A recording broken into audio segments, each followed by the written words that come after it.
بەزەلامی ئەڵێڵی غیبەت مەکە. ئێکۆ غیبەتی چیم کردو خۆی کەوتومە ڕاستە خۆ درۆم نەکردووە. ئەمە معناوێ نازانێ غیبەت یعنی چی.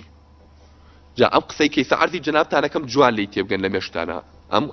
ئەم فەرقی بینی ئەم سێ و شێ بکەن. لە زمانی عەرەبیە زەممان هەیە، غیبەتمان هەیە، بوختانمان هەیە. زەم، غیبەت، بوختان. زەمکردن ئەوەیە زەلامێک خۆی لە بەرامبەر تا دانیشتۆ بە خراپە باسیەکەی قسەکەش ڕاستە. من باسی فڵان کەس دەکەم ئەوە تا لە بەرامبەرمە خۆی لێرەیە لەبەر دەمای گوێی لێمە. من بە خراپی باسەکەم قسەکەشم ڕاستە ئەوە پێوتێ زەمکردن. بەڵام ئەگەر خۆی لێرە نەبوو من بە خراپی باسم کرد قسەکەشم ڕاست بوو ئەوە پێوتێ غیبەتکردن.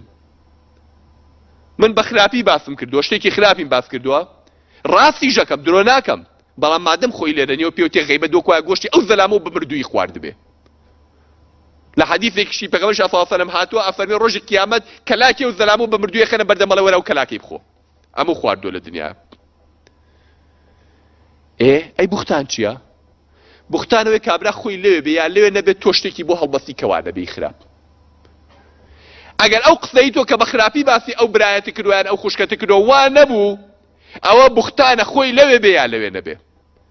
خوا پەنامان بە ئەوە ئاگاتە حەدی 80 جەلدە شلیە بدرێ لە سەری ئەگەر بوختانی شەرەفی بۆ کرد. دەمی خۆتان بگرن. زەلامێ قسەیەکی لە دەمێتە دەرە لەوانەیە بوختانی بێ بۆ برایەکی موسڵمانێکی بێ ئەم شارەی لێ پڕەکەن ئەم شارە قسەیەکی خێر بڵاو ناکرێتەوە هەزار صیفەتی باشە هەبێ نایگێنن. کەچی یەک شتی خراپ لێ بۆشێتەوە بە شەرە هەموو دنیای لێ تێگێنن. بە ئیعلام باسیەکەن ئابڕوویە بن شەرەفیە بن. ئابڕووی یەکتر مەبن. سەتی عیب و عاری یەکتر کردن برا با خوای گەورە بەڵکو ڕەحمان پێ بکە کەسمان هەیە بێ عیبین